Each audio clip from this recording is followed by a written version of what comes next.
Final speaker tonight is arguably one of the foremost journalists when it comes to the reporting on the Syrian conflict. Vanessa Beeley has travelled extensively throughout Syria, risking life and limb to bring back the voices of the Syrian people from all walks of life, from high-ranking members of public office to the heroes of the real Syrian civil defence. Vanessa doesn't just document injustices, she also takes action to help victims, having testified in front of the UN on behalf of Yemeni civilians who have been victims of this vicious Saudi bombing campaign. Again, as we see all too often with those rare people who are upholding the tenets of true journalism, Vanessa's work receives scant attention from mainstream news media. Tonight, Vanessa will be discussing the media's love affair with highly emotive subjects. Her presentation is entitled War to Save the Children. Please join me in welcoming Vanessa Beeley.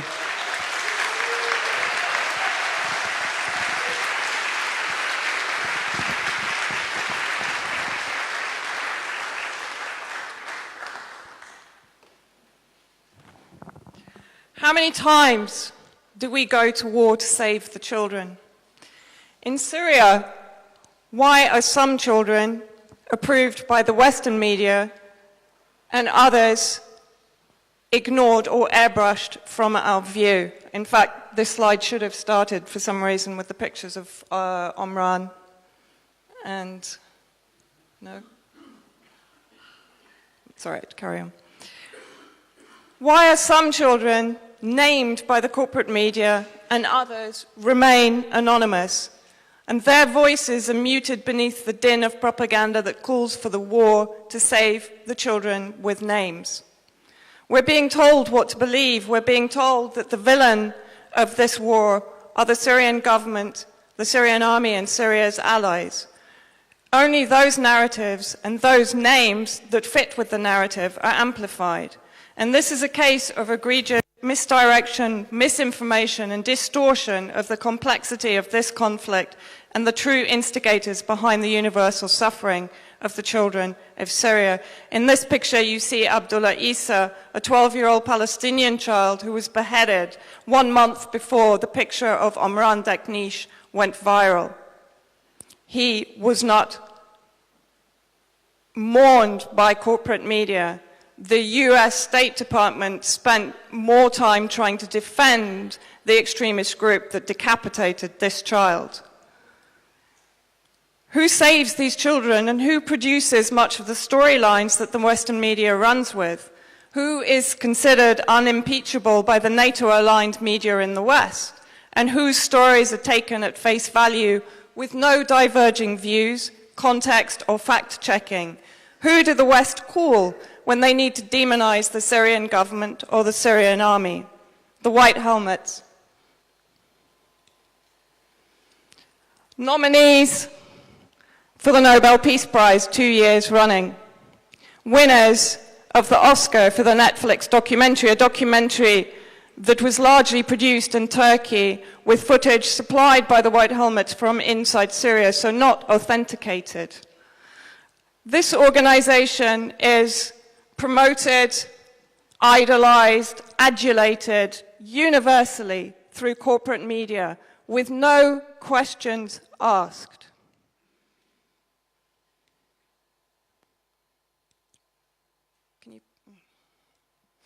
Can you press play on that? This is perhaps the version of the Netflix documentary that we really should have seen.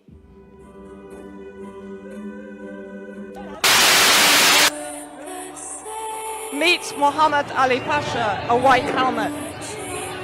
In July, August 2016 in Aleppo, with Nusra Front fighters behind him.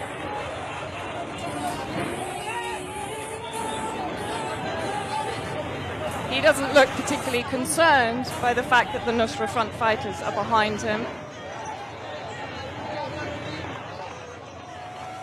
All those who expose the white helmets are vilified by corporate media. We are told that this is Russian propaganda. These images come from White Helmet social media accounts. They come from moderate, extremist, rebel media channels.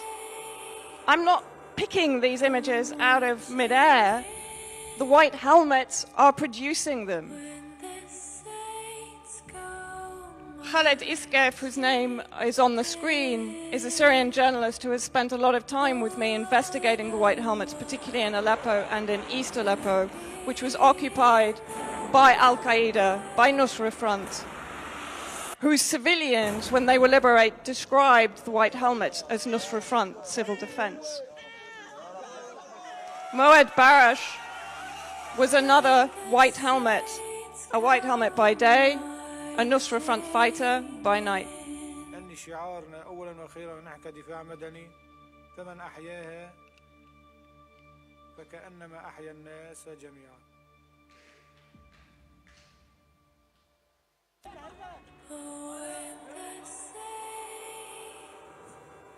These are the White Helmets. According to one of the producers of the Netflix documentary, the amount of dignity that they, the White Helmets, give to those who lose their lives in Syria also has to be noted. Does it have to be noted by the Syrian Arab Army prisoners of war, whose mutilated and dismembered bodies White Helmet operatives displayed in front of the camera with extremist factions in the south of Syria? Or does it have to be noted by the Syrian Arab Army prisoners of war in Aleppo in May 2016, who were publicly tortured, humiliated, and executed? Those videos were displayed by White Helmet operatives in celebration of their death. At least 4 executions participated in, cheered on by, and mopped up by the White Helmets have been published by various rebel media channels. But that is ignored. They are not held to account for this, either by the governments that are supporting them or by the corporate media that idolizes them. Who is funding the White Helmets? These are just the main selection of the countries that are funding them, of course, led by the UK and the United States. Again, if corporate media were doing their job, instead of simply promoting this organization, they would be asking questions as to why this organization can call itself a non-governmental organization when it is funded multi-millions by these nations who have a vested interest in the destabilization of Syria and regime change in Syria. Peter's touched on the Conflict Stability and Security Fund. Is the Guardian journalist still in the room? I'm not picking on you. But seriously, this is a story. 200 million of taxpayers' money from the Conflict Stability and Security Fund has been siphoned into the Syrian opposition, including the White Helmets. I can give you the funding streams. And with no verification of whether that money is going to extremist and terrorist factions, and I can also give you the proof that it is. However, when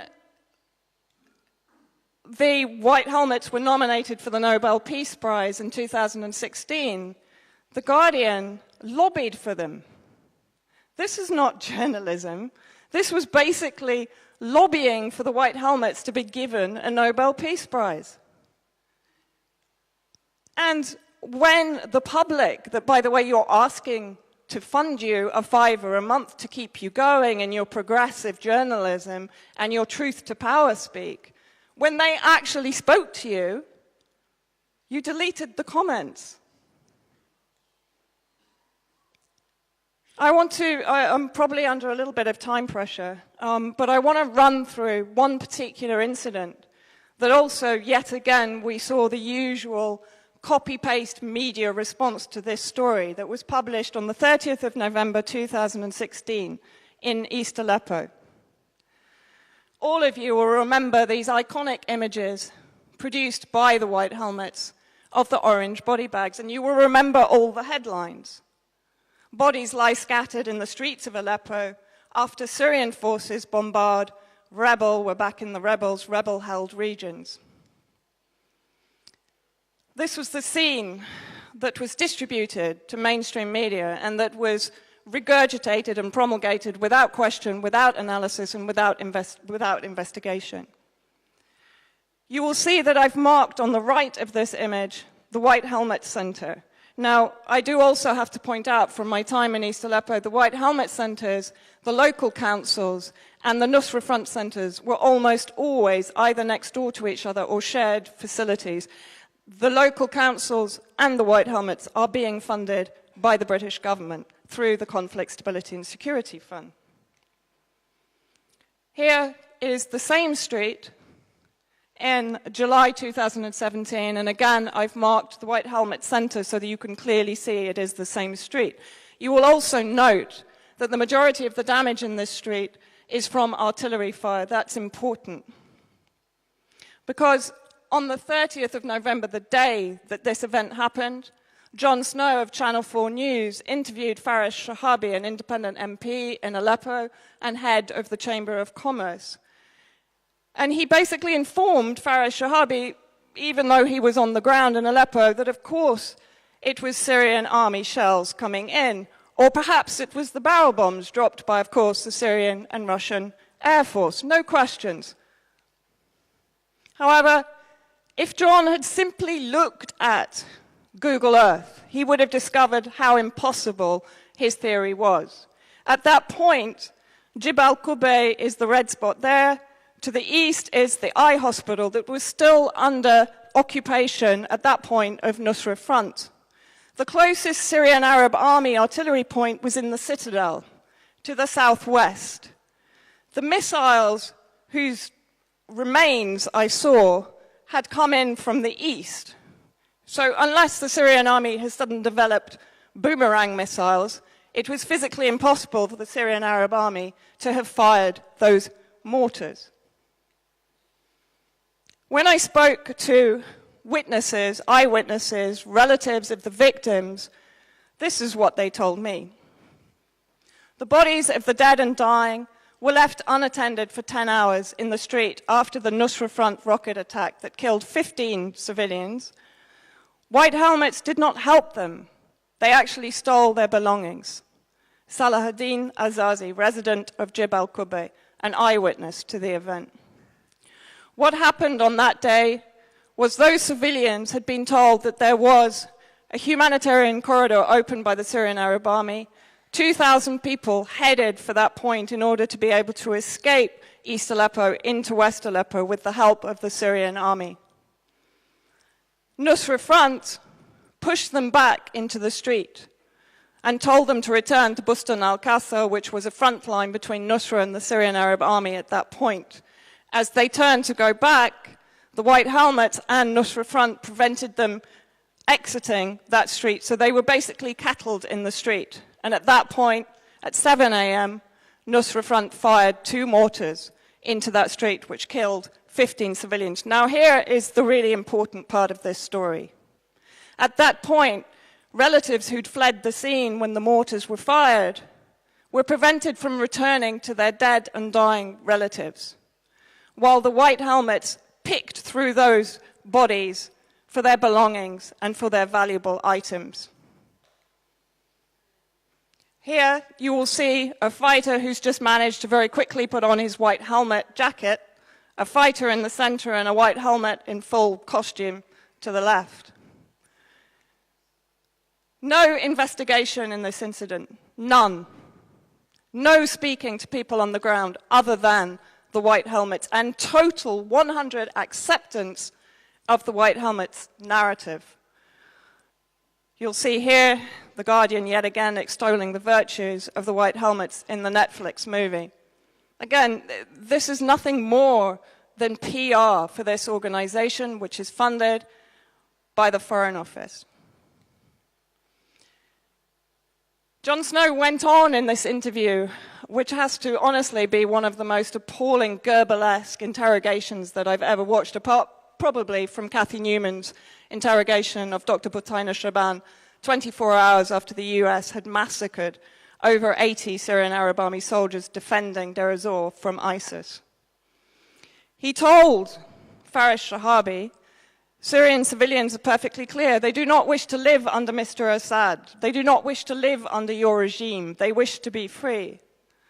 I wonder how many of these 600,000 Syrians that returned in the first 6 months of 2017 Mr. Jon Snow spoke to, or the 685,000 that returned in 2016, more than half to Aleppo after it was liberated from the state-funded terrorism that Jon Snow is defending in his stance in this interview.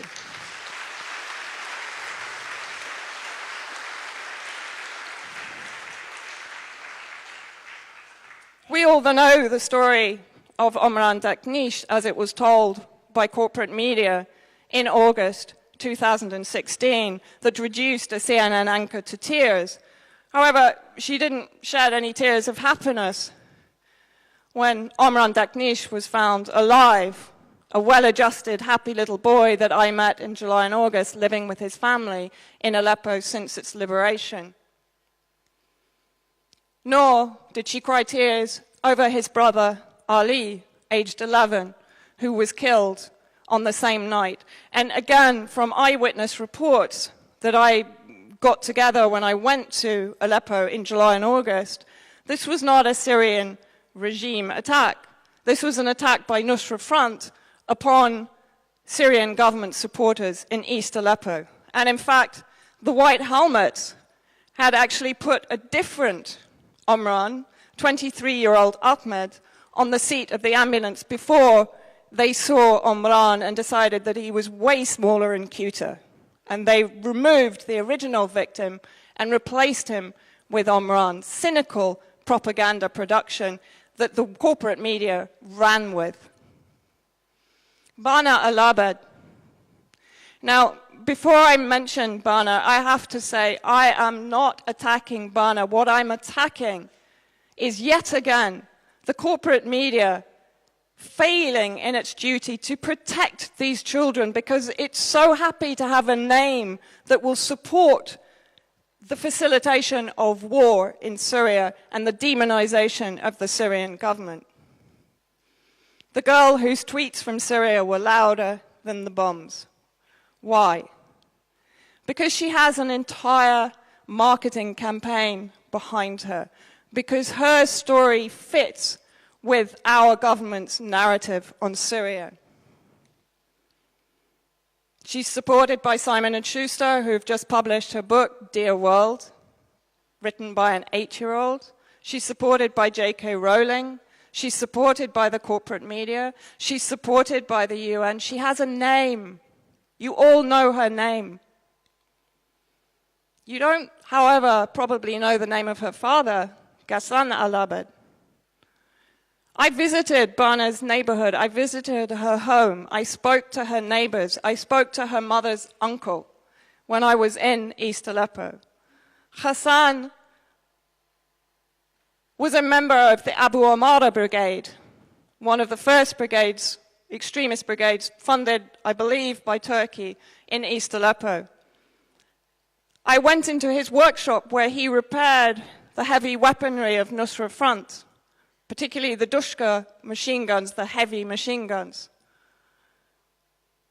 He was a Sharia court judge, as attested by his own diary, for ISIS until 2014, when they occupied the eye hospital, and then for Nusra Front. So he decided who among the Syrian civilians would be executed, imprisoned, tortured, detained.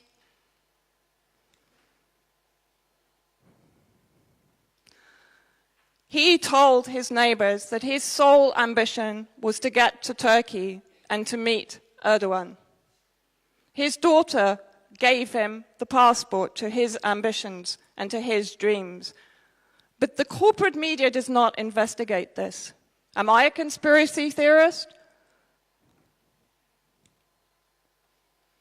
Bana now supports the UN goals. Let's see what those UN goals are, bearing in mind that the UN was responsible for the sanctions that caused the death of 500,000 children in Iraq and is now responsible for the sanctions that are causing the misery in Yemen, the humanitarian blockade.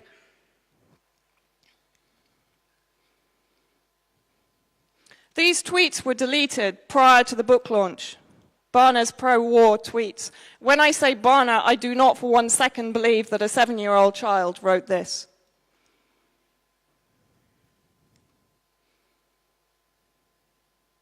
Holocaust Aleppo. This is not the language of a 7-year-old child in Syria. I've never heard one single child in Syria that I've spoken with use this kind of language. After Donald Trump fired 59 Tomahawk missiles into Sharet Air Base after the alleged chemical weapon attacks in Khan Sheikhoun, I welcome Donald Trump's action against the killers of my people. This is appalling. This is the putting of the words of war and of murder and of destruction into the mouth of a 7-year-old child. It's war to save children. These children were used as symbols of the suffering of Syria. They were given names because they would be used to facilitate further military intervention or faux humanitarian intervention inside Syria. This boy doesn't have a name in corporate media. His name is Ziad. He still suffers nightmares because of the heavy machinery and the heavy automatic gunfire that came from Ghassan al-Abed's workshop every day. Kafraim Fua. I was in Aleppo the day that this hideous event happened. Another child that has no name. This child arrived in Rashdin 2 days before the suicide truck attack that massacred and injured over 300 people, 158 children, or 158 people, many of them are children, are still missing. Why are they missing? I'm sorry for the horror in this picture. But I don't apologize that the corporate media never talked about these children. These children were stolen from in front of their mothers. Their mothers were locked on the buses, watching them being taken away in a Nusra Front truck after the explosion. Did corporate media mourn this event? Did these children become the face of the suffering inside Syria? Did they become the face of the sectarian terror that has been inflicted upon Syria by our governments? No. They described them as dozens of supporters of President Bashar al-Assad, who were the latest victims in Syria's civil war. Nick Payton Walsh called it a hiccup. The Telegraph. Most of the dead and wounded were government supporters. This is despicable. It's despicable. You're calling for war to save the children, and when children are massacred by the terrorists that our government is funding, supporting, promoting, financing, they become government supporters. 80% of the Syrian people are government supporters, so they have no name in corporate media.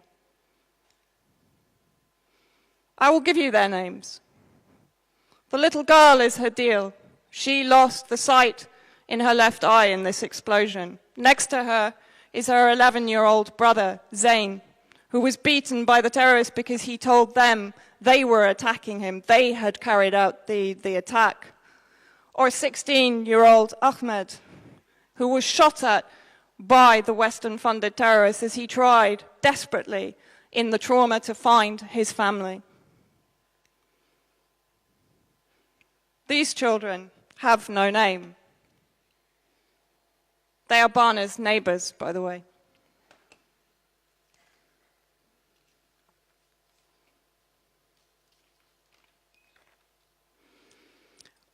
Why are some children ignored, marginalized, and disappeared, while others are converted into world stage actors and enshrined in legend? Why are those who are elevated to such stardom always unwittingly enabling and supporting Western geopolitical ambitions?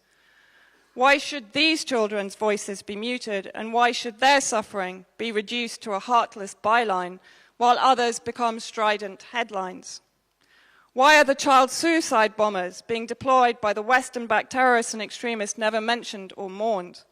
And why were 500,000 children allowed to die in Iraq? Why are hundreds of thousands of children in Yemen dying from starvation, from the UK, US-manufactured bombs, and from cholera, while Bana al-Abed is presented as the Shirley Temple of the war lobby? This is the weaponization of children, and colonial media keeps telling us it is saving them. It tells us we are saving them by going to war. Diplomacy and supremacy of law, international law, is what will save children, not war. Corporate media effectively shuts down channels for diplomacy or peaceful resolution between the Syrian people without foreign meddling, because it defends, promotes, and glamorizes the lawless foreign policies of their own rogue states under international law. I will leave you with a quote from Professor of Political Science in Lebanon, Amal Saad. General Assembly Resolution 2131 declares that no state shall organize, assist, foment, finance, incite, or tolerate subversive, terrorist, or armed activities directed towards the violent overthrow of the regime of another state or interfere in civil strife in another state. This was reaffirmed by the International Court of Justice in Nicaragua versus the USA. The injured state is even entitled to adopt countermeasures against the intervening state.